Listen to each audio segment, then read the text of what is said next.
ఒక మంచి సంగతి నేర్చుకుందాం.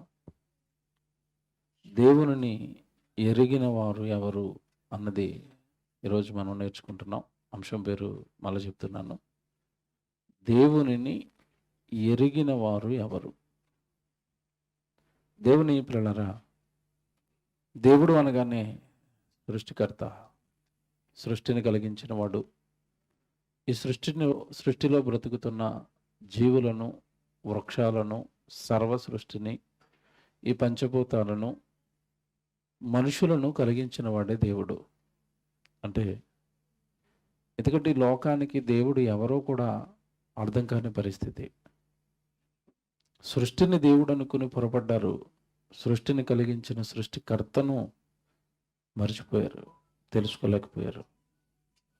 కానీ దేవుని పిల్లలారా, ఈరోజు ప్రసంగం అండి నిజంగా ఒక అద్భుతం. నేను ముందే చెప్తాను, నేను ఏ ప్రసంగం చెప్పినా అదొక మంచి అద్భుతం. అలా నేను నేర్చుకుంటాను. బైబిల్ ముందు కూర్చొని గంటల తరబడి నేర్చుకున్న తర్వాత, రాసుకున్న తర్వాత, ఆలోచించిన తర్వాత గంటలు అప్పుడు నేను ఆ ప్రజల ముందుకి ఒక విషయాన్ని పట్టుకొని వస్తాను.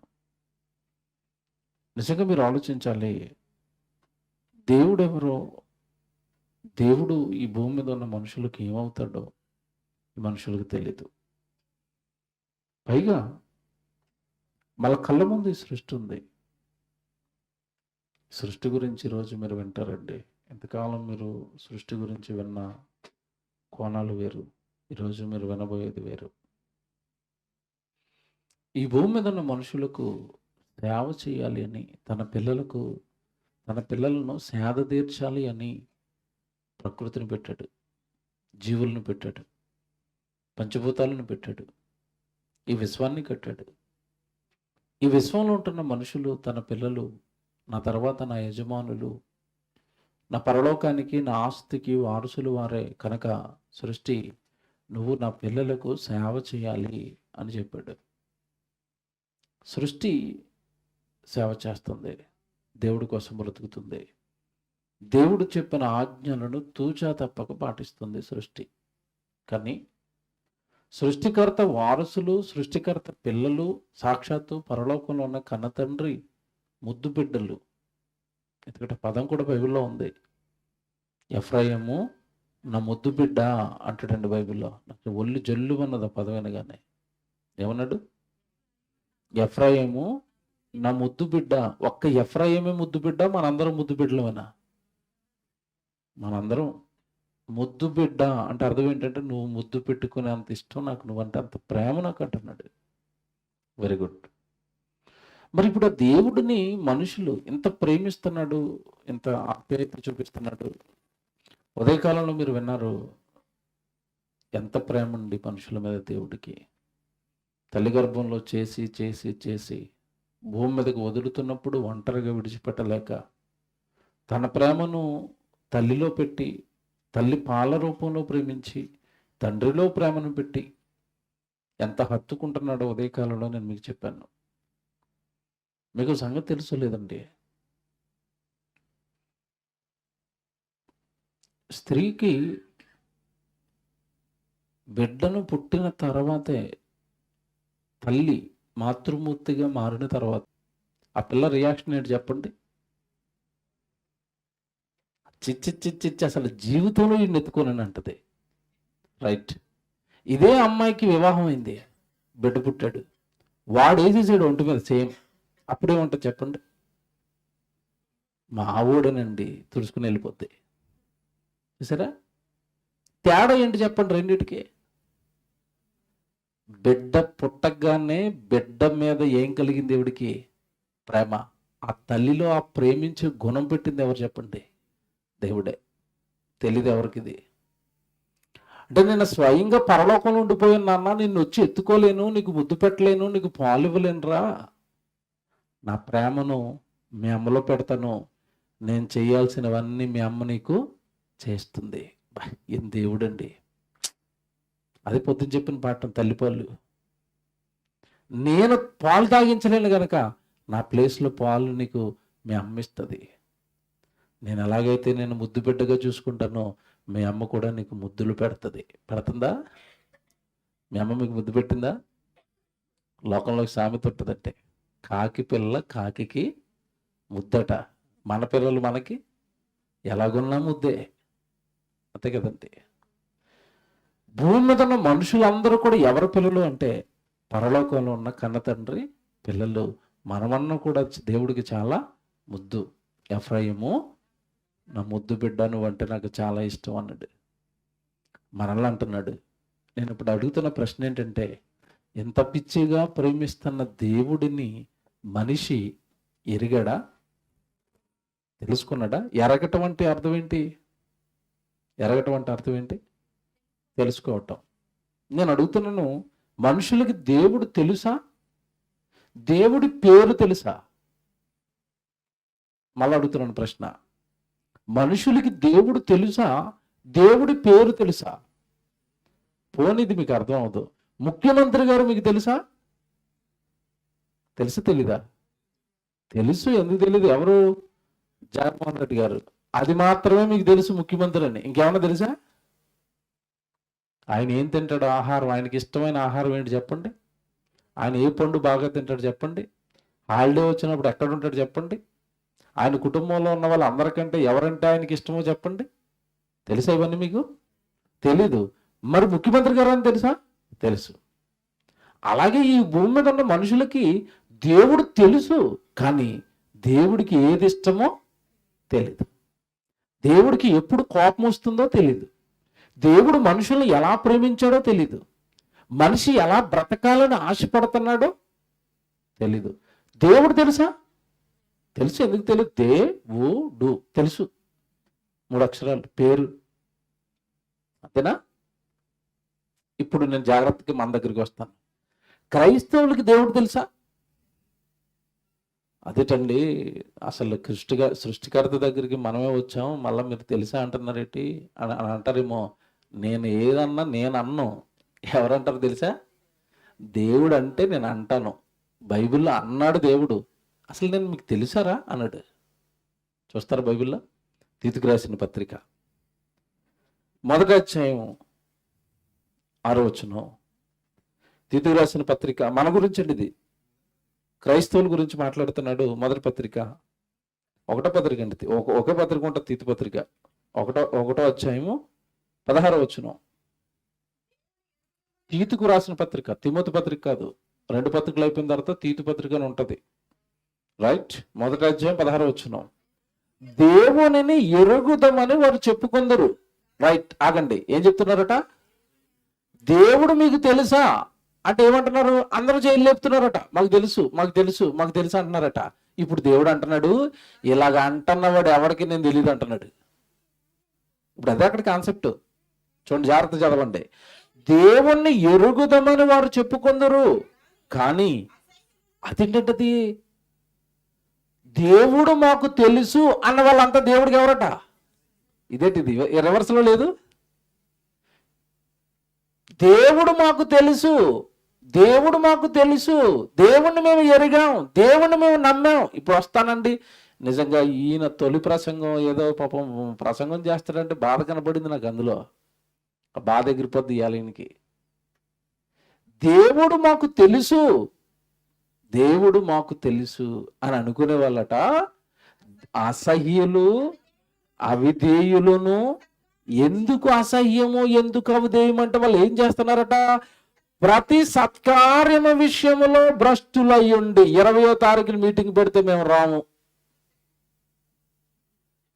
ఆదివారం ఆరాధన కూడా ఖాళీగా ఉంటే వస్తాం.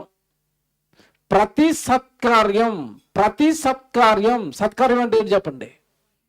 సువార్త పని, సభలు, సెమినార్లు, ఆరాధనలు, బైబిల్ క్లాసులు, వీటన్నిటి విషయంలో వాళ్ళు ఎలాగుంటున్నారట? భ్రష్టులు. అంటే పట్టనట్టుగా ఉండిపోతారు.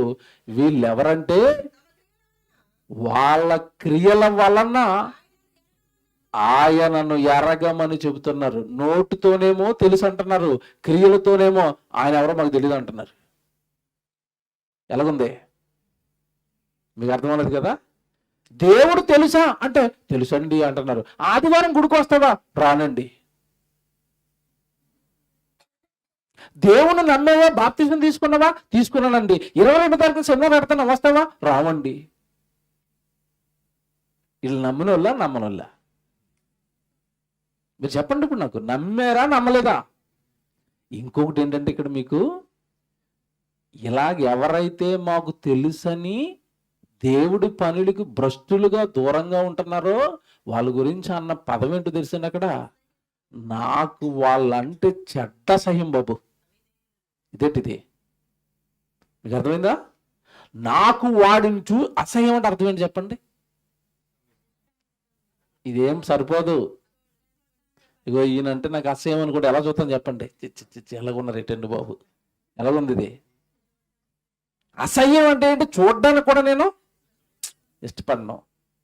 కొంతమంది మొహాలు చూస్తేనండి ఏదో ఫైటింగ్లు ఉంటాయి, లోపల ఫైటింగ్లు, బయట బాగానే ఉంటారు. ఆ లోపల ఫైటింగ్లో అతను అలాగ వస్తున్నాడు అనుకోండి, వీడు ఎలాగ వెళ్ళిపోతాడు. అంటే ఏంటి అతను చూడడానికి? ఇతనికి ఏంటి? చూడలేనండి, అతన్ని మంచోడు కాదండి. ఇప్పుడు దేవుడి కట, జాగ్రత్తగా వినండి, దేవుడి కట, దేవుణ్ణి మేము నమ్ముతాం, దేవుడికి ఏ పని చేయమన్న వాళ్ళు ఎవరట?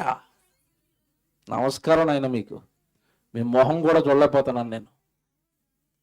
ఇప్పుడు చెప్పండి, దేవుడు మనిషికి అర్థమయ్యాడా? ఇప్పుడు చెప్తానండి, ఇప్పుడు చెప్తాను, జాగ్రత్తగా వినండి. దేవుడు పని చేయకపోతే, దేవుడు సన్నిధికి నువ్వు కరెక్ట్గా రాకపోతే, దేవుడు పనికి నువ్వు సహకారిగా లేకపోతే, నమ్మావని చెప్పి కూడా నువ్వు క్రియలతో నన్ను నమ్మనట్టుగానే బ్రతుకుతున్నావు. నోటితో నమ్మానంటున్నావు, లోపలేమో నేను నమ్మలేదు. నీ క్రియలతో అంటున్నావు నేను నమ్మలేదు, నీ పనులతో అంటున్నావు, నీ చేష్టలతో అంటున్నావు నేను దేవుడిని నమ్మలేదు. బైబిల్ అట్టుకొని గుడికి వస్తున్నారు, బైబిల్ చదువుతున్నారు, బైబిల్ నేర్చుకుంటున్నారు, ప్రార్థనలు చేస్తున్నారు. బయటికి వెళ్ళిన తర్వాత ఎలా బ్రతుకుతున్నారంటే, గుడిలో ఉన్నప్పుడు మాత్రమే బైబిలు, భక్తి, దేవుడు. బయటికి వెళ్ళిన తర్వాత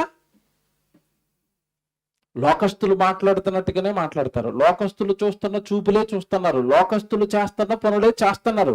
నమ్మిన వారా నమ్మని వారా? మీరు చెప్పండి. నమ్మామని మోసపోతున్నవారా? ఇప్పుడు కరెక్ట్ లైన్ చెప్తాను. ఇప్పుడు నాకు కూడా వెలిగింది లైట్, నాకు వెలిగింది ఇప్పుడు. వీళ్ళు ఎలాగంటే నమ్మేమన్న భ్రమలో మోసపోతున్న వాళ్ళండి. పని చేయని వాళ్ళందరూ కూడా మేము నమ్మేసాం, మా గాక ఎవరికి పరలోకం అని భ్రమలో బ్రతుకుతున్న వాళ్ళు వీళ్ళంతా. నమ్మేమన్న భ్రమలో ఉన్నారు. వాళ్ళ గురించి దేవుడు ఏమంటున్నాడు? నమ్మేమని వారు మాటలతో చెప్పుదురు కానీ నాకు వాళ్ళంటే అసహ్యులు. కారణం ఏంటంటే నా వాక్యానికి లోబడని అవిధేయత వాడి గుండెల్లో ఉంది,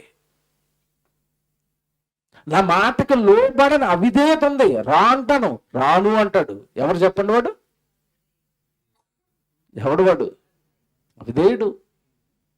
అప్పుడప్పుడు పిల్లలకి మాస్టర్లు రూల్స్ పాస్ చేసేస్తారు.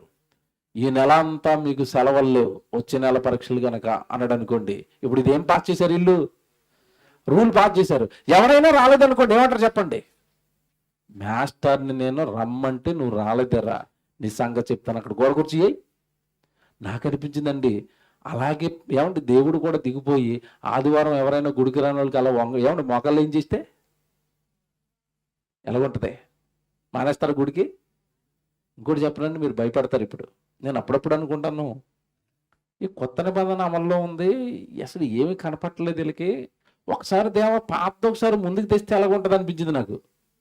పాతేది ధర్మశాస్త్రం ప్రకారం ఓ రోజు గుడికి రాకపోతే ఆయన ఏం చేయాలా? ఎలాగుంది చెప్పండి. ఎవరైనా విశ్రాంతి దినాన్ని పాటించకుండా ఆ రోజు పుల్లలు ఏరుకున్నాడట, అంతే. అక్కడ కట్టేసి ఏమండి వీడు విశ్రాంతి దినాన్ని మీరు ఏం చేయొద్దన్నారు, వీడు పుల్లలు ఏరేస్తున్నారు, ఏం చేయాలంటే మోసగారు అంటున్నారు, మనం ఏం చేస్తాం, ప్రార్థన చేద్దాం అన్నాడు. ఆయన వచ్చి అన్నాడు, ఆయన కండలుగా నరకండి రాళ్ళతో కొట్టన్నాడు. ఇప్పుడు ఆదివారం గుడికి రానుడు కూడా రూల్ అప్లై అయితే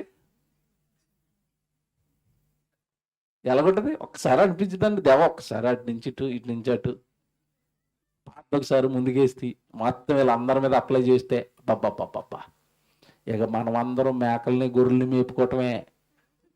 ఎందుకు? బలులు, సాఫ్ట్వేర్ ఉద్యోగాలు, నేను ఎంప్లాయీ అండి, ఏం కుదరదు, బళ్ళు ఇచ్చుకోవడం, మేకలు మేపుకోవడం అందరం. అంత కష్టమైంది తీసేసి ఈజీది ఇచ్చి చక్కగా నమ్ముకోనైనా నా సన్నిధికి రారా, నలుగురికి నా గురించి చెప్పరా, నా కార్యక్రమం ఏదైనా జరుగుతుంటే నీకు తోచింది అక్కడ ఏదో కానుక ఇవ్వరా. ఇది కూడా కష్టం అంటే ఇంకేం చేయాలి చెప్పండి దేవుడు? ఇది కూడా కష్టం అండి. చెప్తాను ఇప్పుడు ఒక సంగతి మీకు భలేగా ఉంటుందండి. సృష్టికర్తని నీకు ఎరగలేదు, నీకు తెలీదు. Very good. సృష్టికి తెలుసా దేవుడు? బాగా తెలుసు. ఈరోజు మన బుర్ర పేలిపోయే సంగతి అదే. మనం దేవుడి కోసం పని చేయమండి, ఏమి చేయమండి, కానీ సృష్టి, మీరు విన్నారు ఎంతకాలం సృష్టి పనిచేస్తుందండి అని. కానీ కాస్త లోతుల్లోనికి మిమ్మల్ని తీసుకెళ్తాను. అది ఎంత కమిట్మెంట్తో పనిచేస్తుందో సృష్టి ఈరోజు మీకు తెలియాలా. దేవుణ్ణి మనిషి ఎరగలేదండి. ఎరగలేదని ఎలా చెప్తామంటే, ముందు కొత్త నిబంధనలు మనకు కూడా వేసాడు, కార్యముల ద్వారా నన్ను ఎరగమన్నట్టుగా ఉన్నారు అన్నాడు. వీళ్ళేమో దేవుడి దగ్గరకు వచ్చి కూడా దేవుడిని ఎరగనోళ్ళు, దేవుడి దగ్గరకు రాకుండా దేవుడిని ఎరగనోళ్ళు ఉన్నారు. అందులో ఫరో ఉన్నాడు. రైటా? ఫరో దగ్గరికి ఏమంటే మోషే వెళ్ళాడు ఇశ్రాయేలును విడిపించడానికి. దేవుడు యెహోవా ఆయన ఒక ఆయన ఉన్నాడు, ఆయనే నన్ను పంపించాడు, ఈ ప్రజలంతా ఆయన ప్రజలు, ఆయన తీసుకుని రమ్మన్నాడు అనేటప్పటికీ ఫరో ఏమన్నాడు చెప్పండి మోషేతో? యెహోవా ఎవడు? నేను యెహోవాను ఎరగను, ఈ జనులను పోనీయను. ఆడు మంచి టైమింగ్లో మాట్లాడాడు. అలాగే ఉంటుంది బైబిల్లో. నేను అలాగే చదువుతానండి బైబిల్, ప్రతి ముక్క పట్టుకుని. నేను యెహోవాను ఎరగను, ఈ జనులను పోనీయను. అలాగే అన్నాడు. ఇప్పుడు ఫరోగాడికి దేవుడు తెలీదా? తెలీదు. పోనీ ఇశ్రాయేలుకి తెలుసా? బాగా ఆలోచించి చెప్పండి. ఇశ్రాయేలుకి తెలుసా? తెలిస్తే 430 సంవత్సరాలు నిద్రలోకి ఎందుకు వెళ్ళారు? తెలుసు అనుకుని వీళ్ళు నాటకాలు ఆడేశారు. అంటే అటు ఫరోకి తెలియదు దేవుడు ఎవరో సరిగా, ఇశ్రాయేలుకి తెలీదు. ఓవరాల్గా మనిషికి దేవుడు సరిగా తెలీదు, అర్థం చేసుకోలేదు ఆయన్ని. ఎవరు ఒకవేళ అర్థం చేసుకుంటే 430 సంవత్సరాలు దేవుడిని మర్చిపోతారండి? దేవుడిని ఎరిగినోడు దేవుడిని మర్చిపోతాడండి? దేవుడిని అర్థం చేసుకున్నప్పుడు దేవుడిని మర్చిపోతాడండి? మర్చిపోయారంటే నమ్మేమని భ్రమలో ఉన్నారు. మాకు పితరుల దేవుడు అని భ్రమలో ఉన్న ఇశ్రాయేలుకి దేవుడు తెలీదు. తెలిస్తే పాపాలు ఎందుకు చేస్తారు చెప్పండి? అక్కడ చివరిలో ఇస్తానండి వచనాలు. అబ్బబ్బబ్బ, ఇదా విషయం. ఇలా ఉంటున్నవాడు ఎవరికి దేవుడు అర్థం అవ్వలేదా? దేవుడిలోకి వచ్చి కూడా నువ్వు కొన్ని కార్యక్రమాలు చేస్తున్నావు, దేవుడికి అసలు అర్థమవ్వలేదండి. సృష్టి దగ్గరికి తీసుకెళ్తాను కాసేపు మిమ్మల్ని. సృష్టికి దేవుడు తెలుసా? ఎలా చెప్తారు మీరు తెలుసని? నాకు ఎవిడెన్స్ కావాలా. మీరు దేన్ని బట్టి నమ్మారు చెప్పండి? ఇప్పుడు సృష్టికి దేవుడు తెలుసని మీరు దేన్ని బట్టి నమ్మారు? నేను ఇందాక అడిగాను కదా, దేవుడు అంటున్నాడు, ఆయన రూల్ ఏంటంటే, నేను తెలిసానని నోటితో చెప్తే కుదరదురా, నా కోసం మీరు ఏం చేయాలి? క్రియలు చేయాలి. ఇప్పుడు సృష్టి దేవుడి కోసం క్రియలు చేస్తుందా? చేసి నువ్వు నాకు తెలుసు అంటుందా అది? ఎస్, అవును. బైబిల్లోకి తీసుకెళ్తాను ఇప్పుడు మిమ్మల్ని. బైబిల్లోనండి బాబు, వీడియో ఒకటి పంపించాను, ఆన్ చేయండి, ప్లే అవుతుందా? రెడీగా ఉండి బాబు. బైబిల్లోకి మిమ్మల్ని తీసుకెళ్తానండి. బైబిల్లో దేవుడు ఒక సందర్భం రాశాడు. ఏంటి ఆ సందర్భం అంటే, న్యాయాధిపతుల గ్రంథంలో చెట్లు మాట్లాడుకుంటున్నాయట. తెలుసు కదా మీకు అందరికీ సందర్భం. 8వ అధ్యాయంలో ఉంటుంది, 9వ అధ్యాయంలో ఒకసారి చూద్దాం. చూడండి, 9వ అధ్యాయానికి వెళ్దాం. న్యాయాధిపతుల గ్రంథం సృష్టి దేవుడిని ఎలా ఎరిగిందో, ఎంత కమిట్మెంట్తో ఉందో మీకు చెప్తాను ఇప్పుడు. 9వ అధ్యాయము 8వ వచనం. చెట్లు తమ మీద రాజును ఒకరిని అభిషేకించుకొనవలనని మనస్సు కలిగి బయలుదేరి మమ్మల్ని ఏలుమని ఒలీవ చెట్టును అడిగాయట. ఎవరు? ఆగండి, ఈ సందర్భం చదివారండి చాలామంది. చెట్లు మాట్లాడుకుంటాయా? పోనీ ఏమండి, ఎవరు కూడా వద్దండి, మీ సంగతి ఏంటి చెప్పండి. ఆ వచనం చదివినప్పుడు మీ ఫీలింగ్ ఏంటి చెప్పండి. చెట్లు మాట్లాడుకుంటాయా, లేదంటే అలాగే ఏదో రాశాడా దేవుడు? మాట్లాడుకుంటాయి. మీకు ఇది అర్థం అవుతుంది. కుక్కలు మాట్లాడుకుంటాయా? మాట్లాడుకో. కుక్క పిల్లలు మాట్లాడుకుంటాయి. ఏం మాట్లాడుకున్నాయో నీకు తెలుసా? తెలీదు. వాటికి మాత్రం కమ్యూనికేషన్ ఉందా? ఉంది. ఓ అన్నదంటే ఏదో చెప్పింది అది. నువ్వు అనుకుంటా అడుగుతున్నావు పో అని కర్రెచ్చుకుని కొడతావు నువ్వు. అవునా కదండి? పిల్లులు మాట్లాడుకుంటాయి. మాట్లాడుకుంటాయా? మాట్లాడుకుంటాయి. కాకులు మాట్లాడుకుంటాయి. పక్షులు మాట్లాడుకుంటాయి. అంటే ప్రతి జాతికి ఒక భాష ఉంది. ఆ భాషలో అవి ఏం చేస్తాయి? మాట్లాడుకుంటాయి. నేను నేను నేను పర్టికులర్గా చూశానండి, మీకు చెప్పినట్టు నన్ను చాలాసార్లు. మా ఇంటి ముందు నాకు చాలా ఇష్టం ఈ పక్షులన్నా సృష్టి అన్న. ఎందుకంటేనండి ఆ దేవుడిని బాగా నమ్ముతాయి కదండి, అవంటే నాకు ఇష్టం. నేను తెల్లవారి పొద్దున్న లేవగానే కరోనా టైంలో ఎక్కడికి వెళ్ళడానికి లేదు కదండి, లాక్డౌన్, ఇంట్లో కూర్చొని ఈ యూట్యూబ్లో లైవ్లు ఇచ్చుకోవటమే. బుర్ర వేడెక్కిపోయి ఏం చేయాలో తెలియక పైకి ఎక్కిపోయేవాడు. నేను తిరగడం అలవాటైపోయింది. కాలుకి కట్టేశారు. కట్టేసరికి ఏం చేయక పైకి వెళ్ళేసరికి పావురాలు అలాగా అక్కడ అక్కడ ఎగిరేవండి. నేను ఒక రోజు ఏం చేశానంటే కొన్ని బియ్యం పట్టుకెళ్ళి అక్కడ వేసాను. పక్షులు కదా తింటే చక్కగా ఏదో కాసేపు వాటితో కాలక్షేమం చేద్దాం అనేసరికి ఒక పావురం వచ్చిందంటే గింజలు తిన్నదే. నేను అలాగే దూరం నుంచి చూస్తున్నాను అది ఏం చేస్తుందని. కొన్ని గింజలు తిన్నదంటే అక్కడి నుంచి ఎగిరిపోయింది. నేను అనుకున్నాను, అబ్బబ్బా అనవసరంగా బియ్యం వేసాంరా, తింటది అనుకున్నాము, ఒక గింజ తిని ఎగిరిపోయింది ఇది అనుకుని ఆ నిరాశతో కిందకి వెళ్ళిపోయాను. కాసేపటికి ఎందుకో మళ్ళీ పైకి వచ్చేసరికి ఎంత పెద్ద ఏం గుంపు? పావురాల గుంపు. అంటే ఇప్పుడు ఏం చేసింది చెప్పండి ఈ ఒక్క పావురం వెళ్ళి? మేడ మీద అతను ఎవరో కానీ మన ఆకలిని కనిపెట్టి ఇన్ని బియ్యం వేసాడు, వెళ్ళిపోదాం పదండి. ఎవరిని తీసుకొచ్చింది వెళ్ళి? అంటే ఇప్పుడు ఈ పావురం అక్కడికి వెళ్ళి ఏం చెప్పాలి చెప్పండి వాటికి? పలానా బ్లూ కలర్ మేడ మీద బియ్యం ఉన్నాయని చెప్పాలి. అంటే వాటికి భాష ఉందా లేదా? ఉంది. నీకు తెలుసా? ఎరుబాగులు మనం అలా చూస్తూ ఉంటాం, అట్లా ఇంకే తెలియదు అన్నట్టుగా. బాగా వినండి, సృష్టిలో ఉన్న ప్రతిదీ మాట్లాడుకుంటుంది. వాటికి ఒక లాంగ్వేజ్ ఉంటుంది, అది మనకి తెలీదు. అలాగని మాట్లాడుకోవట్లేదు అని అనుకోకండి. మాట్లాడుకుంటాయా? మాట్లాడుకుంటాయి. ఇప్పుడు ఈ న్యాయాధిపతుల గ్రంథానికి వచ్చేసరికండి 8వ అధ్యాయంలో చెట్లు మాట్లాడుకుంటున్నాయి అన్నాడు దేవుడు. చాలా మంది ఈ మతోన్మాదులు ఈ మధ్యకాలంలో ఎక్కువైపోయారు కదండి. వాళ్ళ తల తోక తెలీదు, అంతా ఏలుముద్ర బ్యాచే. అసలు చదువుకోని వాళ్ళే ఈరోజు బైబిల్ మీద యేసుప్రభు మీద పడి ఆన్లైన్లో బెగ్గర్స్ కింద తయారైపోయి మేము యేసుప్రభుని తిడతాం, మీరు మాకు డబ్బులు ఏంటి అంటున్నారు వాళ్ళు. ఇది అడుక్కునే పద్ధతి, కొత్త పద్ధతి ఇది. మేము బైబిల్ని తిడతా ఉంటాం, యేసుప్రభుని తిడతా ఉంటాం, కింద గూగుల్ పే నెంబర్ ఇస్తాం, మేము తిడతా ఉంటాం, మీరు మాకు డబ్బులు వేయండి. ఆన్లైన్ బెగ్గర్స్ అనమాట వీళ్ళు ఎక్కువైపోయారు. వీళ్ళు అంటున్నారు బైబిల్లో ఉన్నవన్నీ కథలండి, బైబిల్లో చెట్లు మాట్లాడుకుంటాయని రాశారు. ఎక్కడన్నా విచిత్రం అండి, అలాంటివి జరుగుతాయండి, చెట్లు మాట్లాడుకోవటం. ఆ బైబిల్ అంతానండి అదొక కథల పుస్తకం అండి అంటున్నారు. ఇలాంటి వెర్రిబోగులలో నోర్లు ముయించడానికే దేవుడు ఒక వీడియో చేయించాడండి శాస్త్రవేత్తల ద్వారా. పోయి నా కళ్ళలో పడ్డది అది. అసలే బైబిల్ చదువుకుని ఏడు దేవా ఈ వెర్రిబోగులోడికి ఎలా చెప్పాలి దేవా అని ఎదురు చూస్తూ ఉంటే వీడియో పడ్డది కళ్ళల్లో. చెట్లు మాట్లాడుకుంటాయి. ఏమంటే తర్వాత ఆలోచిద్దాం. ఈ మాట్లాడుకుంటాయి అన్నది ముందు మనం కన్ఫర్మ్ అయిపోదాం. అవి ఏం మాట్లాడుకుంటున్నాయి తర్వాత ఆలోచిద్దాం. ముందు చెట్లు మాట్లాడుకుంటాయి. ఇది నవీన శాస్త్రం కన్ఫర్మ్ చేసింది. బైబిల్లో చెప్పినవేమీ కాకమ్మ కథలు కాదు. నవీన శాస్త్రం, ప్రస్తుతం శాస్త్ర ప్రపంచం ఏదైతే ఉందో వాళ్ళు అడవిలో ఉన్న చెట్ల మీద రీసెర్చ్ చేసి విస్తుపోయే నిజాలు చెప్పారండి. చెట్లు ఒకదానికొకటి మాట్లాడుకుంటాయట. వీడియో వేయండి బాబు, చూడండి వీడియో చూడండి అందరూ. వేయండి పర్లేదు. రైట్ చూడండి, కనబడుతుందా? నేను అడ్డొస్తున్నానా? రైట్. తెలుసా, చెట్లు ఒకదానితో ఒకటి మాట్లాడుకుంటాయి. అయితే మనం మాట్లాడుకున్నట్టు కాదు. భూమి లోపల వేళ్ల ద్వారా కమ్యూనికేట్ చేసుకుంటాయి. మనకు ఎలా అయితే ఇంటర్నెట్ ఉందో వీటికి కూడా ఫంగస్ తో ఏర్పడే ఒక న్యాచురల్ కనెక్షన్స్ ఉంటాయి. వీటిని మైసిలియం అంటారు. మనం వాడే ఇంటర్నెట్ ని వరల్డ్ వైడ్ వెబ్ అని పిలుస్తారు కదా, అలాగే మొక్కలకు ఉన్న ఈ ఇంటర్నెట్ ని వుడ్ వైడ్ వెబ్ అని కూడా పిలుస్తారు.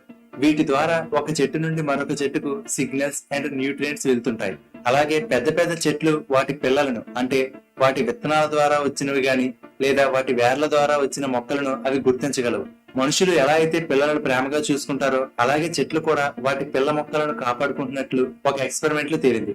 ఈ ఎక్స్పెరిమెంట్ లో భాగంగా ఒక చోట ఒక తల్లి పిల్ల మొక్కలతో పాటు వేరే జాతికి చెందిన మొక్కలను కూడా నాటారు. ఆ తల్లి చెట్టు తన పిల్ల మొక్కను వేళ్ల ద్వారా గుర్తించి దానితో కనెక్ట్ అయింది. అంతేకాదు, ఆ పిల్ల మొక్కలకు కావలసిన కార్బన్, నైట్రోజన్, వాటర్, ఫాస్ఫరస్, అల్లియల్ కెమికల్స్ ని కూడా వేళ్ల ద్వారా అందిస్తుంది. ఐసోటోప్ ట్రేసింగ్ ద్వారా మానిటర్ చేసినప్పుడు మొక్కలు ఈ పోషకాలను పంపుకుంటున్నట్లు సైంటిస్టులు గుర్తించారు. అలాగే ఆ పిల్ల మొక్కకు కాంపిటీషన్ అవ్వకూడదని ఆ పిల్ల మొక్క ఉన్న వైపు పెద్ద చెట్లు తమ వేళ్లను పంపకుండా పిల్ల మొక్కలకు ఎక్కువ స్పేస్ ఉండేలా చేస్తుంది. సో ఆ చుట్టుపక్కల ఉన్న పోషకాలని ఆ పిల్ల మొక్కకు అందుతాయి. ఇలా ఏ మొక్కలకైతే తల్లి మొక్కల నుండి పోషకాలు అందుతున్నాయో అవి సర్వైవ్ అయ్యే ఛాన్సెస్ 4 టైమ్స్ పెరుగుతుందట. అలాగే తల్లి చెట్టు ఏదైనా చీడ వలన కానీ లేదా మరేదైనా కారణం వల్ల గాయపడినా లేదా చనిపోతుంటే మిగిలిన మొక్కలకు సిగ్నల్స్ ని పంపి అలర్ట్ చేస్తుంది. అలాగే చనిపోయే చెట్టు దాని దగ్గర ఉన్న రీసోర్సెస్ ని వేరే చెట్టుకు పంపిస్తుంది. సో ఈ విధంగా మనకు తెలియకుండానే భూమి లోపల చెట్లు కమ్యూనికేట్ అవుతూ ఉంటాయి. ఎలాగుంది? చప్పట్లు కొట్టండి బైబిల్కి ఒకసారి. ఏం బైబిల్ అండి! ఏమన్నా విషయం ఏంటనుకుంటున్నారు? అది ఈ మధ్యకాలంలో వచ్చింది. శాస్త్రవేత్తలు వెర్రి బైబిల్ ఇప్పుడు చెప్పారు. దేవుడు బైబిల్ ఎప్పుడు చెప్పాడు ఇవి? క్రీస్తుకు పూర్వం అండి, సుమారు 1000 సంవత్సరాలు 1500 సంవత్సరాల క్రితం అన్నాడు. ఒరే వెర్రి బాగులో 4 చెట్లు మాట్లాడుకుంటున్నారా అన్నాడు. అది తెలుసుకోవడానికి వీళ్ళకి ఇంతకాలం పట్టింది. బైబిల్లో రాయబడిన ప్రతిదీ సత్యం.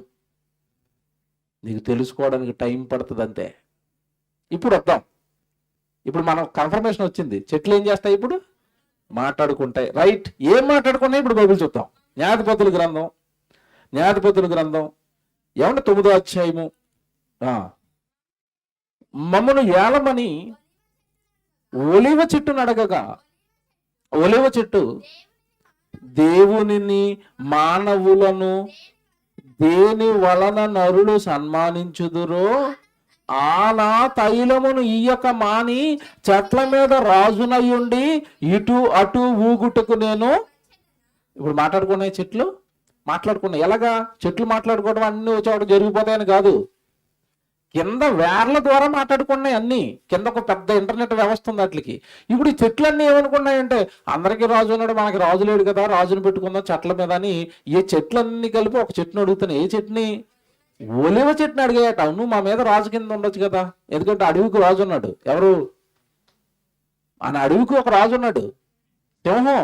మరి చెట్లకు రాజు ఉండాలి కదా, జంతువులకు రాజు ఉన్నప్పుడు నువ్వెందుకు మా మీద రాజుగా ఉండవు అని అడిగేసరికి ఆ చెట్లు ఏమన్నాయట? ఆ చెట్టు ఏముందట? ఒలివ చెట్టు. ఒలివ చెట్టు ఇచ్చిన ఆన్సరు ఒళ్ళు దగ్గర పెట్టుకుని చదువుకోవాలండి. చాలా ఒళ్ళు దగ్గర పెట్టి చదవాలి. అది ఒలివ చెట్టు ఏముంటుందో తెలుసా? ఒలివ చెట్టు దేవునిని మానవులను. ఆగండి. ఇప్పుడు చెట్టుకి దేవుడు తెలుసు, మానవుడు తెలుసు. ఎస్, దేవుడు తెలుసు, మానవులు తెలుసట. ఎవరికి? చెట్టుకి. మానవుడికి చెట్టు తెలుసు, చెట్టు వేసిన దేవుడు తెలుసా? తెలీదు. ఎవరు బెటర్ చెప్పండి ఇద్దరులో? చూసారా? చెట్టు సూపర్. ఇప్పుడు చెట్టు సూపర్ అండి.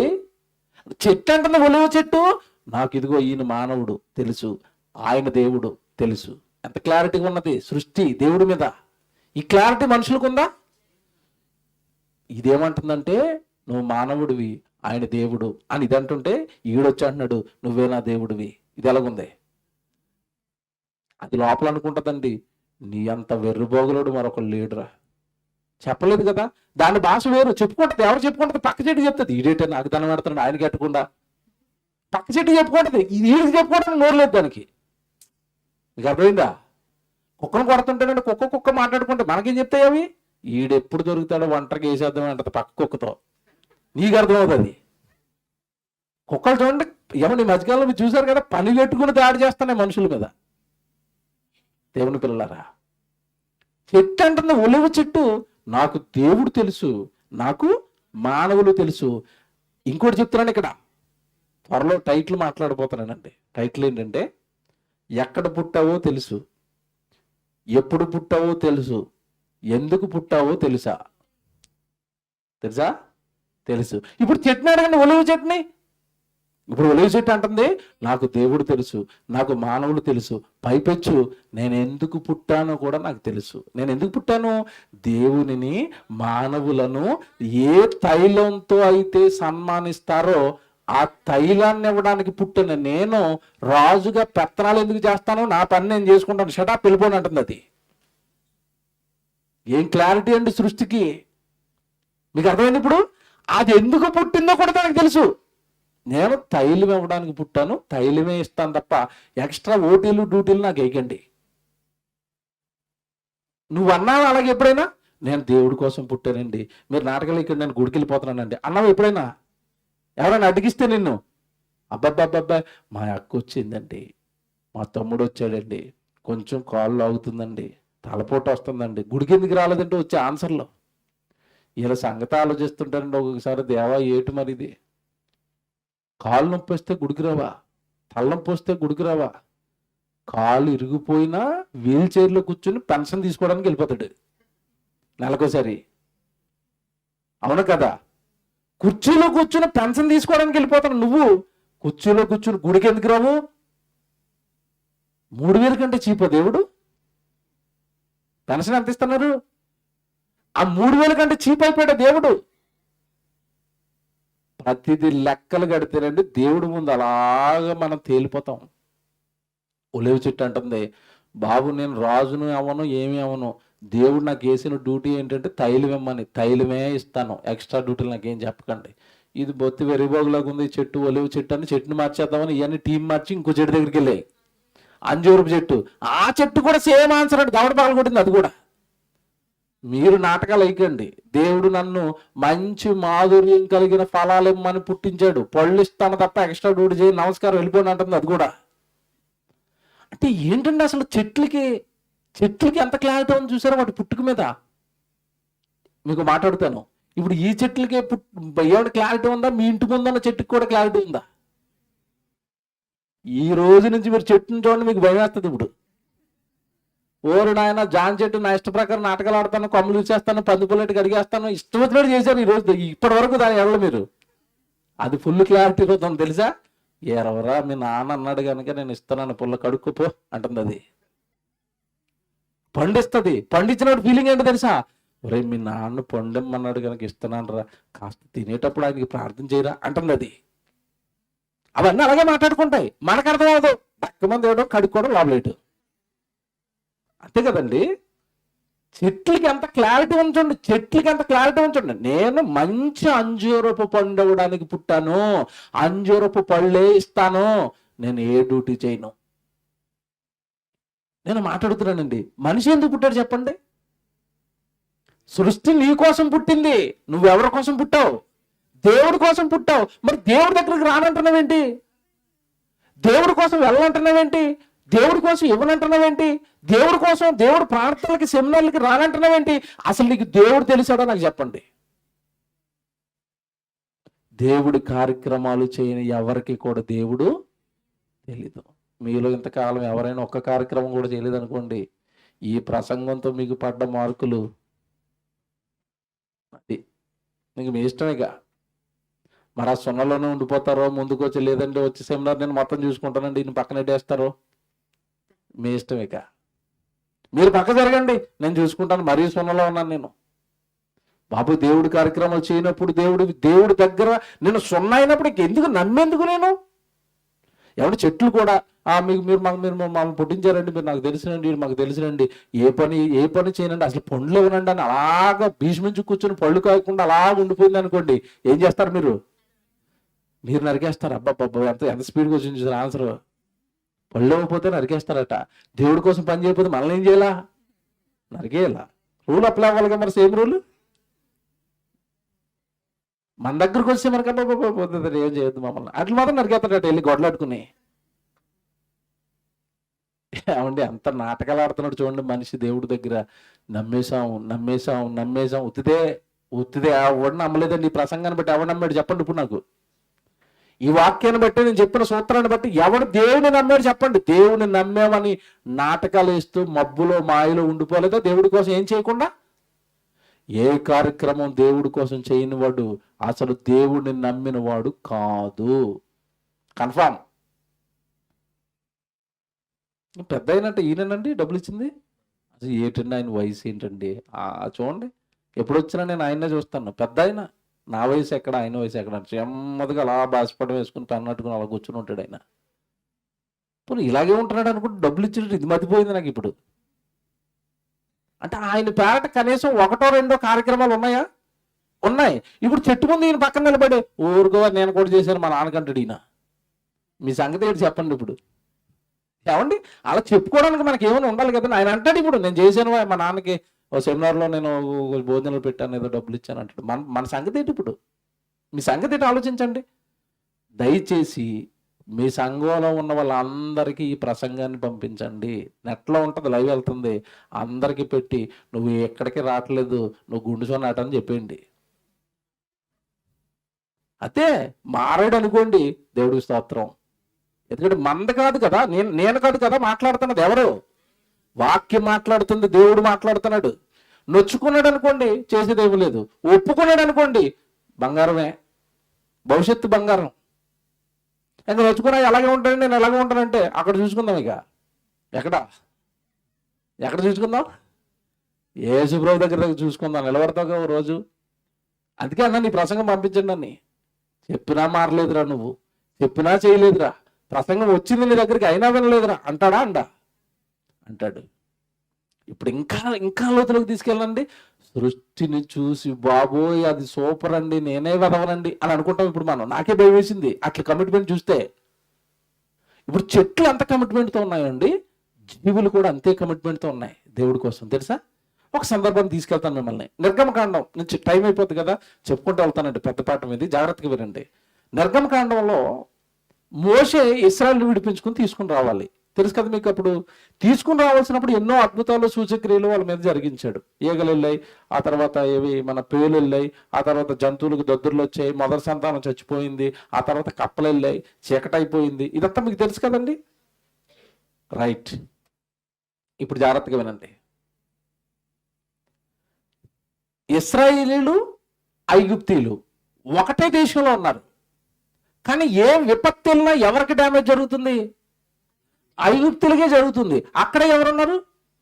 ఇశ్రాయేలు ఉన్నారు. వీళ్ళకి ఏమైనా జరుగుతుందా? జరగదు. ఇదేంటండి ఇది ఎలా జరుగుతుంది నాకు చెప్పండి. ఇప్పుడు ఈగలను పంపించాడండి, పోనీ కప్పలను పంపించాడండి. కప్పలు పంపిస్తే మనుషులు అందరి మీదకి వెళ్ళిపోవాలి. కప్పలు ఎవరి మీదకి వెళ్తున్నాయి? టార్గెట్ చేసి ఐగుప్తు చక్రవర్తి ఫరోగాడు బెడ్ మీదకి వెళ్ళినాయట, ఫరోగాడు కిచెన్లోకి వెళ్ళిపోయినాయట, ఫరోగాడు బాత్రూంలోకి వెళ్ళిపోయినాయట. అసలు ఎక్కడ కూర్చోకుండా నుంచోకుండా చేసినాయండి కప్పలు. అవునా కదా? నేను ఆ సందర్భం చదవాలి. ఇప్పుడు ఎంత బాగుంటుందో మీకు ఇప్పుడు అసలు అండి ఒక లోతైన సంగతి తెలుస్తుంది జీవుల గురించి. నిర్గమకాండం 8వ అధ్యాయానికి రండి, 2వ వచనం చదువుతాం. నిర్గమకాండం, నువ్వు అతను పోనీయ నల్లని ఎడల, ఇదిగో నేను నీ పొలిమేరలన్నిటినీ కప్పల చేత బాధించేస్తాను. ఏటిలో కప్పలు విస్తారంగా పుట్టును. జాగ్రత్తగా వినండి. ఎక్కడ పుట్టాలి కప్ప? ఏటిలో పుట్టింది. జాగ్రత్తగా వినండి. ఏటిలో కప్పలు విస్తారంగా పుట్టును. అవి నీ ఇంట, అక్కడ ఒక పదం ఉంటుంది చూడండి, నీ ఇంట అంటే ఎవరింట? ఫరో ఇల్లు. అంటే ఇప్పుడు ఫరో గారి ఇల్లేదో మోసే గారి ఇల్లేదో కప్పకు తెలుసా? నీ ఇంట పక్కనే నా ఇల్లు ఉంటుంది, నా ఇంట్లోకి రాదు. అది ఎలాగుంది? సృష్టికి ఎంత క్లారిటీ ఉంది అంటే దేవుడు తెలుసు, మానవులు తెలుసు, మానవుల్లో దేవుణ్ణి నమ్మింది ఎవరో తెలుసు, నమ్మంది ఎవరో తెలుసు కప్పకి. అందుకే అన్నాను ఇందాక, జాన్ చెట్టు దగ్గరికి అలా మీరు వెళ్తున్నారు అనుకోండి, మన దేవుణ్ణి నమ్మి ప్రార్థన చేసుకుని వెళ్తున్న పర్లేదు, వీడు మావాడు ఎప్పుడు కోసుకోరా అంటది. కాస్త అటు ఇటుగా ఉన్నవాడు వెళ్తున్నాడు అనుకోండి, ఎర్రగా చూస్తుంది, వీడు దుర్మార్గుడు వచ్చి కోస్తున్నాడు నా పండుని. ఫుల్ క్లారిటీ ఉంది దానికి, తెలుసా? ఇప్పుడు చూడండి, అక్కడ ఏముంది? నీట చూడండి, నీ పడక గదిలోనికి, నీ మంచం మీదకి. అదేంటండి అది? నీ మంచం పరొక నీ మంచం మీదకే వస్తాయి. కప్పకి ఎలా తెలిసండి పొరగడి మంచం? కప్పకి ఎలా తెలుసు పొరగడి మంచం? మనం అనుకున్నాం ఎంతకాలం ఏవో అలా తిరుగుతున్నాయని. ఫుల్ క్లారిటీ ఉంది అట్లకి. నువ్వు తెలుసు అట్లకి, మీ నాన్న తెలుసు అట్లకి, నువ్వు దేవుడిని నమ్మేవో లేదో కూడా తెలుసు దానికి. జీవులు అంటే ఏవో అలాగ ఆట ఆడుకోవడానికి అనుకున్నారా? అబ్బబ్బబ్బబ్బా, నాకు ఈ పాఠం రాసిన తర్వాత అండి దేన్ని చూసినా భయం వేస్తుంది. పొద్దున కుక్కపిల్లని చూశానండి ఇక్కడికి వచ్చే ముందు. బస్సు ఎక్కడ నుంచోనని బక్క చిక్కిపోయింది కుక్కపిల్ల.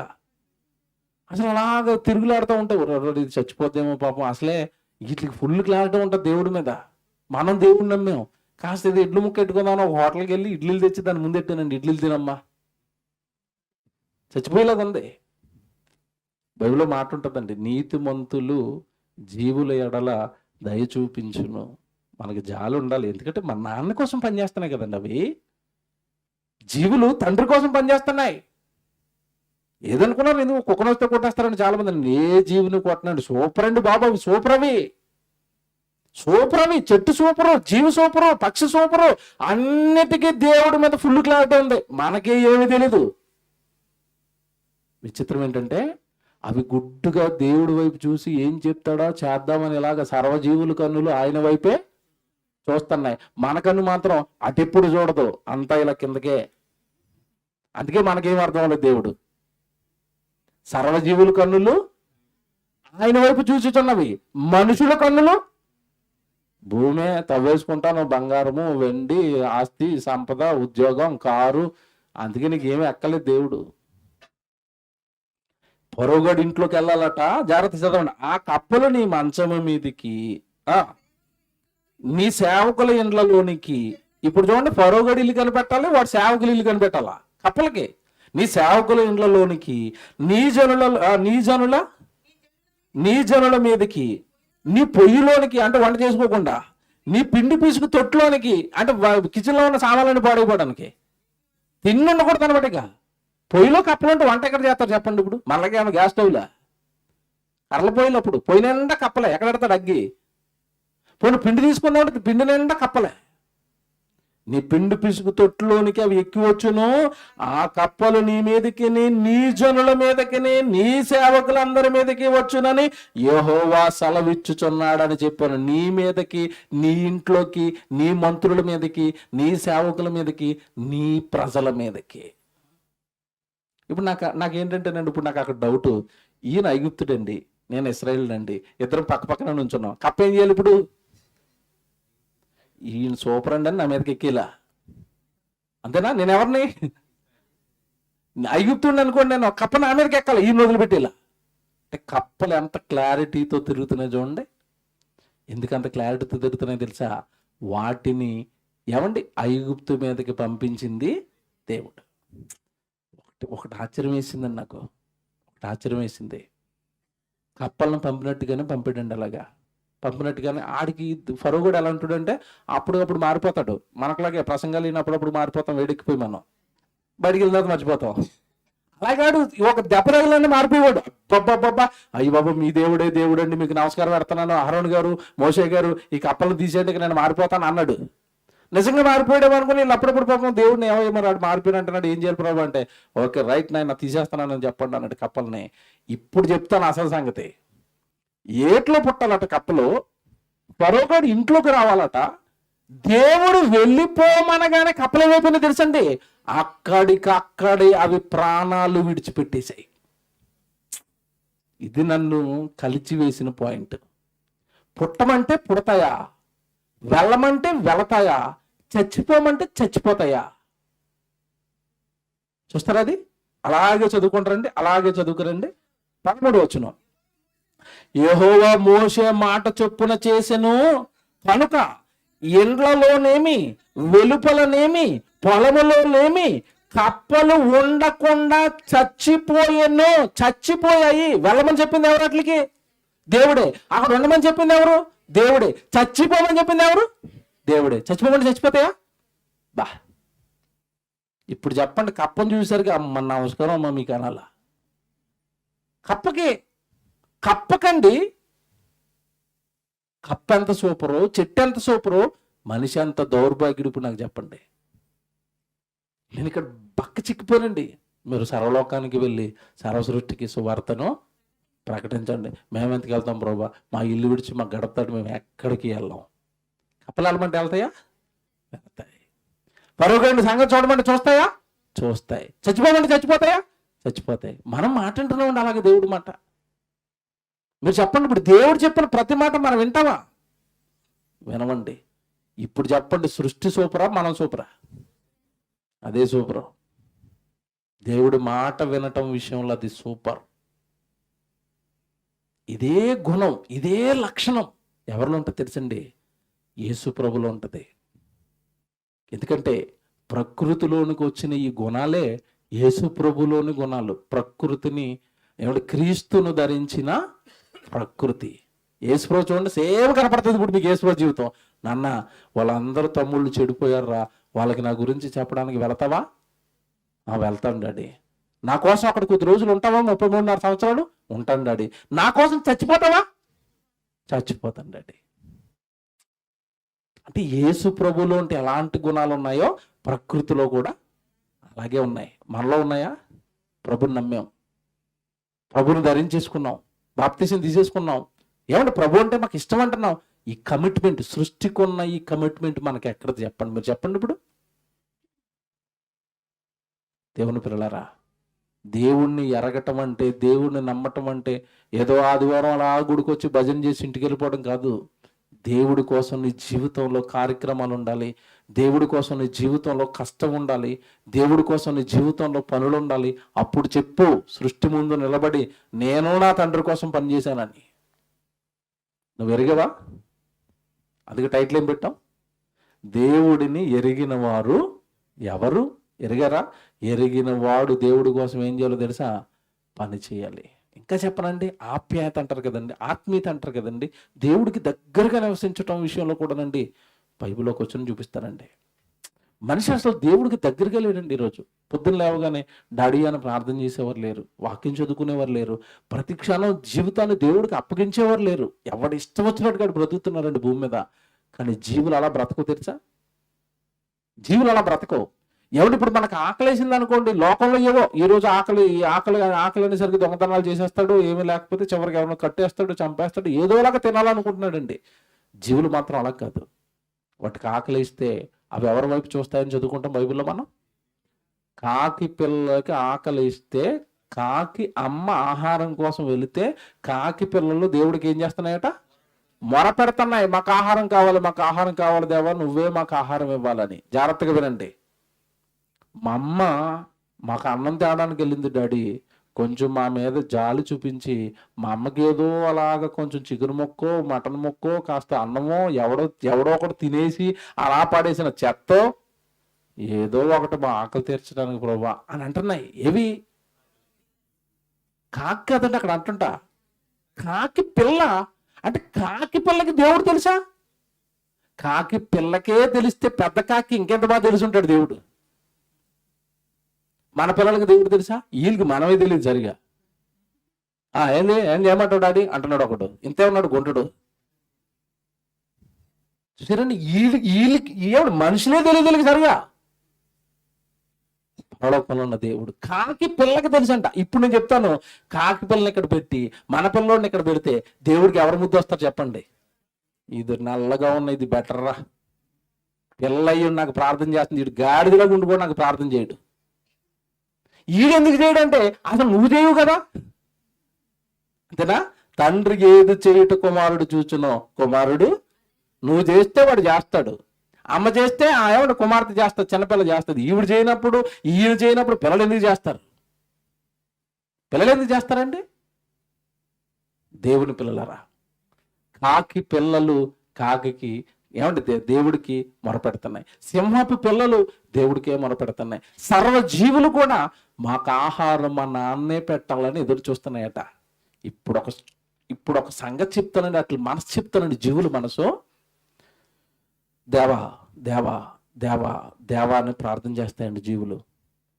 ఆయన ఆన్సరిచ్చి ఆహారం ఇచ్చాడు అనుకోండి, దేవస్తోత్రం మమ్మల్ని కరుణించావు అంటే. ఒకవేళ గనకండి దేవుడు వాటికి ఆహారం పెట్టడం లేదనుకోండి, దేవుడు వాటి ప్రార్థన వినటం లేదనుకోండి, అవి కలత పడిపోతాయట. ఏంటి? జీవులు. చూడండి వచనం ఎంత బాగుంటుందో. 104వ కీర్తన చూడండి, 21వ వచనం. త్వరగా తీయండి. కీర్తన గ్రంథం 104వ కీర్తన ఏమండి 21. సింహపు పిల్లలు వేట కొరకు గర్జించుచున్నవి, తమ ఆహారమును దేవుని చేతిలో నుండి తీసుకొని జూచుచున్నవి. చూసారండి, సింహపు పిల్లలు ఆహారాన్ని దేవుడి చేతిలో నుండి తీసుకోవాలని చూస్తాయట. అలా 27వ వచనానికి వచ్చి చాలా చెప్పుకుంటూ వస్తాడు. 27కి వచ్చేద్దాం డైరెక్ట్ గా. తగిన కాలమున నీవు వాటికి ఆహారం ఇచ్చేదవని ఇవన్నీ నీ దయ కొరకు కనిపెట్టుచున్నవి. ఏవన్నీ? జీవులన్నీ దేవుడి దయ కోసం కనిపెడుతున్నాయంట. మనిషి కనిపెడతాడా దేవుడి దయ కోసం? ప్రార్థన చేశాడు, రెప్లా రావట్లేదు అన్న, ఏటు మరి ఏమన్నా సాయం చేస్తావా అంటే అక్కడ వదిలేసి అక్కడికి వెళ్ళాడు. మనుషుల దగ్గరికి వెళ్ళిపోతావు నువ్వు. దేవుడే నాకు సాయం చేయాలండి, దేవుడే నన్ను నిలబెట్టాలండి, దేవుడే నన్ను కాపాడాలండి, దేవుడు నా మొర విని నాకు సహాయం చేయాలండి. అప్పటి వరకు నేను దేవుడి వైపే చూస్తాను. జీవులు చూసినట్టుగా మనిషి చూస్తాడా? అంత ఓపికందా? ఇక్కడ చూడండి, కిందకి రండి. జీవులన్నీ కూడా తగిన కాలమందు వాటికి ఆహారం ఇచ్చేదవని ఇవన్నీ నీ దయ కొరకు కనిపెట్టుచున్నవి. నీవు వాటికి పెట్టునది అవి కూర్చుకొనును. నువ్వు గుప్పిలు విప్పగా అవి మంచి వాటిని తిని తృప్తిపరచబడును. నీవు ముఖమును మరుగు చేసుకొనక అవి కలతపడును. బా, దేవుడు కనుక మొరాలకించి వెంటనే ఆహారం పెట్టకపోతుంటే జీవులు ఏమైపోతున్నాయంట?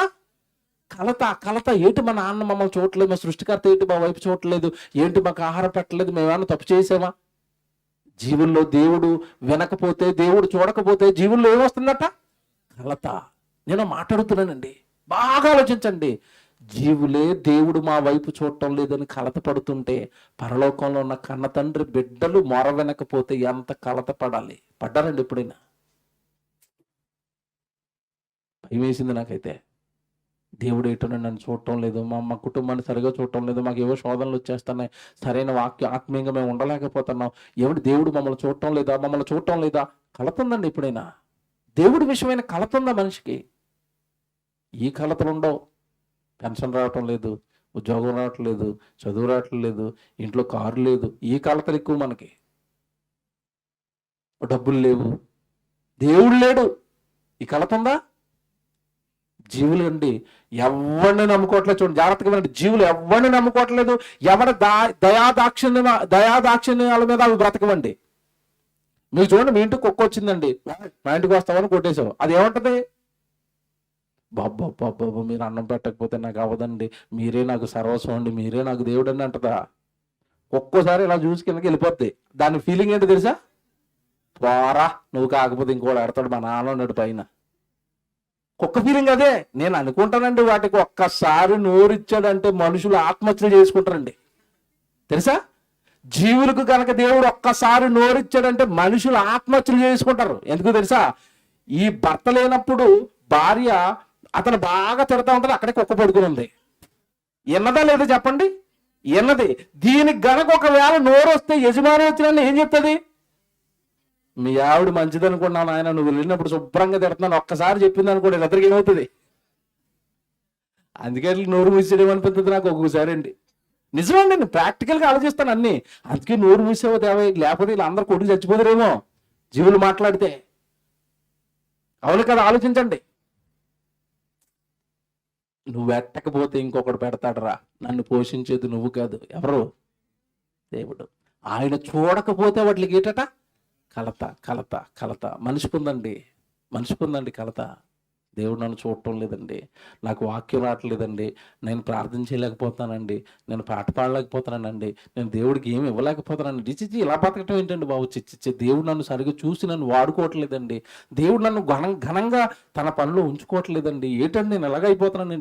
మీరు నమ్మరండి, ఒకరోజు ఇంట్లో ఉంటే మా బాధ అంతా ఇంత కాదు, ఘోషిస్తూ ఉంటుంది. ఏంటి ఈరోజు ఎక్కడ దేవుడు వాక్యం చెప్పలేకపోతున్నాం, దేవుడైనా పక్కన పెట్టేసాడా? భయం వేస్తూ ఉంటుంది నాకే. దేవుడైనా పక్కన పెట్టేసాడా? మనం ఏమైనా పాపాలు చేసాం, తప్పులు చేసామా? ఏడు దేవా, ఏడు మరి మీటింగ్లు పట్టలేదంటే, ఎక్కడ తిరగటం లేదండి, ఇది కష్టం రావట్లేదండి నీకోసం. కలత. కలత. ఇది భక్తి కలిగిన జీవితం అంటే. భక్తి అంటే ఏంటో జీవులు నేర్పిస్తున్నాయి, మనిషికి తెలీదు. అవి దేవుణ్ణి బాగా ఎరిగాయి. చచ్చిపోమంటే చచ్చిపోతాయట. యోబుకు దేవుడు బాగా తెలుసండి, తెలుసు కదా? తెలుసు. భార్యకి తెలియదు సరిగా, యోబు గారికి తెలుసు. అన్ని తీసేసుకున్నాడు, అన్ని పోయాయి, మీకు తెలియదు కదా? ఏమన్నాడు? యెహోవా ఇచ్చాను, యెహోవా తీసుకున్నాను, యెహోవా నామమునకు స్తుతి కలిగింది కాక. ఇంత భక్తిలో ఉన్న తిన్నగా ఉంచుతున్నారా స్నేహితులు వచ్చి అంటే? లేదురా, నువ్వేదో తప్పు చేసావు అందుకే నువ్వు ఇలాగ అయిపోయావు అంటున్నారు వాళ్ళు. స్నేహితులు కాదండి వాళ్ళు, మూర్ఖులు. ఈయనకున్న భక్తిని పాడు చేయడానికి వచ్చారు. మన దగ్గర కూడా వస్తారు, మీ దగ్గర కూడా ఇలాగే వస్తారు. అయ్యో సెమినార్లకు వెళ్ళిపోతున్నారా, 10 నెలలు పెట్టేస్తున్నారా, డబ్బులు ఇచ్చేస్తున్నారా, ఇదో అలాగే ఉంటాయి వాళ్ళ మాటలు. మీకేమనిపిస్తుంది అంటే, అవునండి 10 నెలలు ఏటో మరి అలా 1000 అంటున్నారు, పోయినట్టే. దెయ్యం ఇది. వచ్చే నెల కానీ అంటే నేను అవి ఇప్పితే మీరు తట్టుకోలేరేమో ఇప్పలేకపోతున్నాను, దెయ్యాన్ని ఇప్పుతానండి. 5 నెలలు వరుసగా ఇప్పుతాను దెయ్యాన్ని. రోజుకు 2-3 గంటలు చెప్పాలి దానికోసం, అప్పుడు కానీ దెయ్యం మీకు దొరకదు, తెలుసా? పట్టాలి దెయ్యాన్ని. బోల్డ్ రాసాడు కీస్ దేవుడు బైబిల్లో. కీ ప్రతిదానికి దెయ్యం ఆయన అంటాడు. అంత జ్ఞానం మనకి రావాలి బైబిల్ని బట్టి. అప్పుడు కానీ పట్టుకోలేరు, అప్పుడు కానీ మీరు దేవుడిలో నిలువబడలేరు. దేవుని పిల్లలారా, యోబు గారి దగ్గరికి ఈ స్నేహితుడు వచ్చి పాడు చేస్తుంటే అంటున్నాడు, ఒరేయ్ మీరు ఎన్నన్నా చెప్పండిరా, నాకు ఏమైనా పోనివ్వండి, చివరికి నేను చచ్చిపోయినా దేవుడు నన్ను చంపేసినా దేవుడు చిత్తం నెరవేరాలి తప్ప ఆయనకి వ్యతిరేకంగా నేను ఏమి చేయను అంటున్నాడు. యోబు దేవుడిని ఎరిగాడా? ఎరిగాడు. ఆ వచనం చూడండి ఎంత బాగుంటుందో. యోబు గ్రంథం 13వ అధ్యాయం 14వ వచనం చూడండి. యోబు గ్రంథం 13వ అధ్యాయం 14వ వచనం అండి. నేనెందుకు నా ప్రాణమును ఎరగా చేసుకొనవలెను? చేసుకొనను గాని ప్రాణమునకు తెగించి మాట్లాడేదను. ఇదిగో ఆయన నన్ను చంపినను. చూసారా? ఇదిగో ఆయన నన్ను చంపినను, నేను ఆయన కొరకు కనిపెడతాను. నేను చచ్చిపోవాలన్నా కూడా చచ్చిపోతాను దేవుడి కోసం. ఇది దేవుడి కోసం నాకున్న భక్తి. ఆయన సేవకులో ఉన్నాను, ఆయన గురించి ఉన్నాను, యథార్థంగా ఉన్నాను, నీతివంతుడిగా ఉన్నాను. ఈ దెయ్యం నన్ను ఇలా చేస్తుంది ఈరోజు. ఒకవేళ ఈ సేవలో, ఈ పనిలో దేవుడి కోసం యథార్థంగా నిలబడటం వలన నా ప్రాణం పోయినా, నన్ను ఆయన చంపినా నేను చచ్చిపోతాను తప్ప ఆయనను మాత్రం నేను విడిచిపెట్టను. ఆయన కొరకు నేను కనిపెడుతూనే ఉంటాను. నమ్మాడా? ఎరిగాడా? ఎరిగాడు. మన సంగతి చెప్పండి. ఇప్పుడు సృష్టి అలాగా, చెట్లలాగా, కప్పలేలాగా, ఎవడు యోబు గారు ఇలాగా, మనం ఎలాగా? మనం ఎలాగున్నాం చెప్పండి ఈరోజు దేవుళ్ళో? దేవుని పిల్లలారా, ఎరిగాము అన్న భ్రమలో దేవుడి చేత అసహించుకునే వారంగానే మనం ఉండిపోయాం. దేవుని ఎరిగాం, దేవుని ఎరిగాం, దేవుని ఎరిగాం అంటున్నారు. ఎరిగితే నువ్వు దేవుడు మనసును గ్రహించాలి. సృష్టి గ్రహించింది. ఏవా కప్పలు అంటున్నాయి, వెళ్ళమంటే వెళతాం, చచ్చిపోమంటే చచ్చిపోతాం. ఈరోజు మనం ఈరోజు దేవుడు మనకి ఏ పని చెప్పలేదా? మీరు చెప్పండి. పని చెప్పాడా? చెప్పలేదా? ఎన్ని పాఠాలు విన్నారు మీరు పని కోసం? మనం పుట్టింది దేనికోసం అట? దేవుడి పని కోసం, దేవుడికి ఇవ్వటం కోసం, దేవుడికి చేయటం కోసం, దేవుడి కోసం వెళ్ళటం కోసం. ఇది మన జీవితంలో ఎక్కడుంది మీరు చెప్పండి? ఇది మన జీవితంలో ఎక్కడ నెరవేరుతుంది మీరు చెప్పండి? మీకా గారు ఒక మాట రాశారండి దేవుడి గురించి. ముగిస్తాను ఇక. మీకా గ్రంథం 4వ అధ్యాయం చూడండి. మీకా గ్రంథం 4వ అధ్యాయం 12వ వచనం చూడండి త్వరగా. మీకా గ్రంథం 4వ అధ్యాయము 12వ వచనం.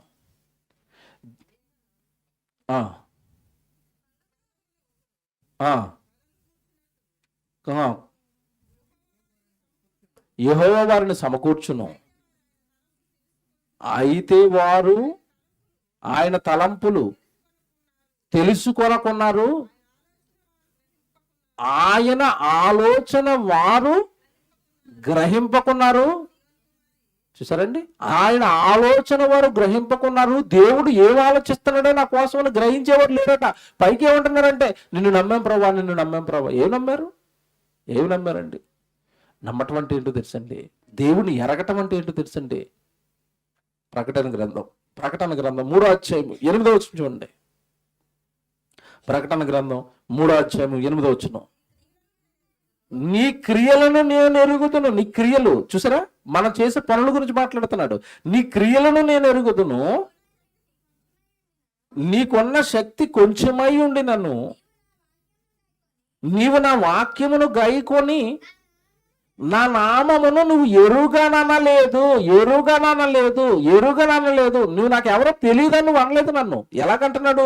నీకున్న శక్తి కొంచెమై ఉండినను నీవు నా వాక్యమును గైకొని నా నామమును ఎరుగనలేదు. అంటే దేవుణ్ణి ఎరుగాము అంటే ఏంటో తెలుసండి? ఆయన వాక్యాన్ని నువ్వేం చేయాలి? పాటించాలి, గైకొనాలి. నీ జీవితంలో ఆయన వాక్యానికి చోటు ఉండాలి. నీ జీవితంలో ఆయన వాక్యం జరగాలి. అప్పుడు ఆయన్ని మనం ఎరిగినట్టు. ఎంత బాగా చెప్పాడు చూడండి. నీ శక్తి కొంచెమై ఉండినను అంటే శక్తికి మించిన కార్యక్రమాలు చేసింది ఒకనాటి సంఘం. ఆ సంఘం గురించి మాట్లాడుతున్నాడు. మధ్యాహ్నం అంటే నేను అన్నయ్యతో పాటు కారులో వెళ్ళాను. అప్పుడు మాట్లాడుతున్నాను నేను. అనే ప్రతి నెల సెమినార్ పెడుతున్నారు కదా, చిన్న సంఘం కదా, ఎంత ఖర్చు అవుతుంది మీకు? ఎంత ఖర్చు అవుతుంది? ఇది మీకు భారం అవుతుందా? ఎందుకు నాకేనండి ప్రతి నెల వస్తుంటే నాకే ఏదో కొంచెం బరువు అవుతున్నావా, భారం అవుతున్నావా అన్న ఫీలింగ్ వచ్చింది నాకే అని నేను అడిగాను. మీకు పర్వాలేదన్నా అందరూ సపోర్ట్ చేస్తున్నారా? సంఘానికి ఏదైనా భారం అవుతుందా? కార్యక్రమం అంటే చిన్నదండి. 20,000 25,000 రూపాయలు ప్రతి నెల ఖర్చు పెట్టడం అంటే అది తెలుసు నాకు. ఎందుకంటే నేను అవన్నీ పడుతున్నాను. మా చర్చ్ రెంటేనండి నెలకొచ్చేసరికి 30,000 అండి. ఆ రెంట్ మేము ఒక చోట సమకూర్చుకోవడానికి మేము పడే కష్టం అంతా ఇంత కాదు. 30,000 రెంట్ కట్టాలి. తిన్నా తినకపోయినా మేము కూర్చుని ఆరాధన చేసుకునే హాలుకి. ఆ భారం నాకు తెలుసు. ఎంత ఒత్తిడి ఉంటుందో నాకు తెలుసు. నేను అడుగుతున్నాను, ఎలా ఉంటుందన్న? పర్వాలేదా సెమినార్? లేకపోతే నెల నెల మీ వల్ల అవ్వదంటే నేను మధ్యాహ్నం ఒకటి అన్నాను, నెల నెల కొంచెం కష్టమైతే 2-3 నెలలకు ఒకసారి పెట్టండి అన్న అని చెప్పాను నేను. ఎందుకంటే ఒకరు చేయటం అంటే నలిగిపోవటం కదండి. ప్రతి నెల ఒకరే చేయటం, ప్రతి నెల ఒక నలుగురే చేయటం అంటే ఏమైపోతుంది? అది నలిగిపోతారు. భారం అది. కానీ ఏమన్నా ఒక 30 మంది తల ఒక చేయేస్తే ఎంత ఈజీగా ఉంటుందండి. ఒక 40 మంది 500 వేసుకున్నారు అనుకోండి. ఒక్క 500 నెలకు ఒక్కసారి ఒక 40 మంది 500 వేస్తే 20,000 సెమినార్ అయిపోద్దండి. కానీ ఒక 10 మందే చేయాలంటే 2,000, 3,000, 5,000 ఎవరండి ప్రతి నెల వేసుకుంటారు? మీకు భారం అయితే ఆపేసేయండి అన్నయ్య, 2 నెలలకు ఒకసారి వస్తాను. మీకు ఎందుకు చెప్తానో తెలుసండి ఈ మాట. ఇప్పుడు నిజంగా ఈ పాఠం మీకు అర్థమైతే ప్రతి నెల సెమినార్ జరగాలి. ప్రతి నెల ఇలాంటి మాటలు మేము వినాలి. వద్దు, ఆపొద్దు, మేము వస్తాం అని ముందుకు ఎవరు వస్తారు? వాళ్ళు దేవుడిని ఎరిగిన వాళ్ళు. కోర్టు బంతి ఇప్పుడు మీ కోర్టులో ఉందనమాట. అడిదిప్పి మీ కోర్టులో వేసాను. ఇప్పుడు బంతి మీ కోర్టులో ఉంది. సమాధానం ఎవరికి చెప్పాలి? దేవుడికి. నాకొద్దు సుమా, నేనెవరంటే వెళ్ళిపోతాను ఇప్పుడు సాయంత్రం సభాగానే. దేవుడికి చెప్పుకోండి. దేవుడిని ఎరిగారా? దేవుడిని కేవలం నమ్మామని చెప్పి యోబు గారి భార్యలకు ఎక్కడెక్కడో దూరంగా ఉండిపోయారా? ఎరిగారా? ఎరిగితే దేవుడి కోసం భూమి మీద ఏం జరగాలి మన జీవితంలో?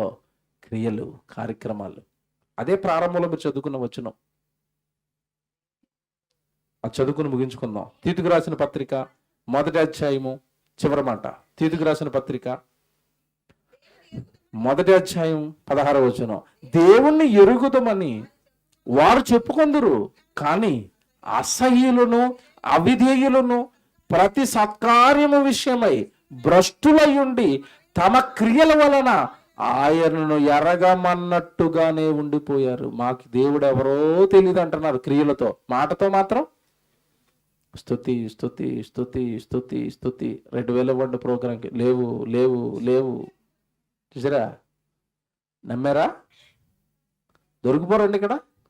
దొరికిపోరా? మీకు మాట చెప్తాను ఇప్పుడు.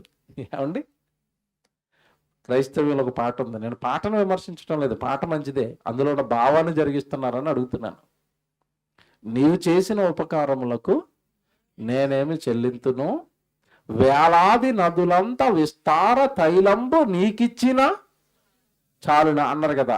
టక్కమని ఆ పాట పాడుతున్నాడు. యేసు అక్కడికి వచ్చి, అమ్మ ఆపు ఆపు, ఆపేసింది పాట. ఏమన్నావమ్మా ఒకసారి చెప్పాడు. వేలాది నదులంతా విస్తార తైలం ఇద్దాం అనుకున్నాను నీకు, అయినా సరే సరిపోదు ప్రభు అని పాట పాడినంటది ఆవిడ. అప్పుడు అంటాడు, అమ్మా వద్దమ్మా, నువ్వు వేలాది నదులంతా తైలు నాకు వద్దు, వచ్చే నెల సెమినార్ జరుగుతుంది, 15 కేజీలు నూనె డబ్బా తెమ్మా అన్నాడు. ఏమంటది? లేవు ప్రభువా, ఆయన ఎవడో పాట రాశాడు, నేనేదో పాడుకుంటున్నాను, ఇమ్మంటే నేను ఎక్కడ ఇస్తాను? అంతేనా? మీకు అర్థమైంది? ఇప్పుడు మాటతో ముఖస్థుతి చేస్తున్నారా దేవుడికి? ఇప్పుడు ఈయన అనుకోండి, అన్నయ్య నువ్వు సూపర్, అన్నయ్య నువ్వు సూపర్ అన్నాను అనుకోండి. నేను అన్నయ్య నన్ను సూపర్ అన్నాడని ఈయన్ని నేను ఎవరి మాటలతో పడగొట్టచ్చు, పొంగింప చేయొచ్చు. యేసుప్రభుని, యేసుప్రభుని సూపర్, యేసుప్రభుని సూపర్, ఆపరా నిన్న ఆటగాలు నాకు తెలుసు అంటాడు ఆయన. మాటలతో మనుషుల్ని మాయ చేయండి, మాటలతో దేవుణ్ణి ఏం చేస్తున్నారో నాకు అంటాడు. ఏముంది మా దగ్గర? ఏం లేదు, మా స్థుతులు కొడతాం మేము. నీ సుత్తాపు నా కోసం ఏదైనా పని చెయ్యి.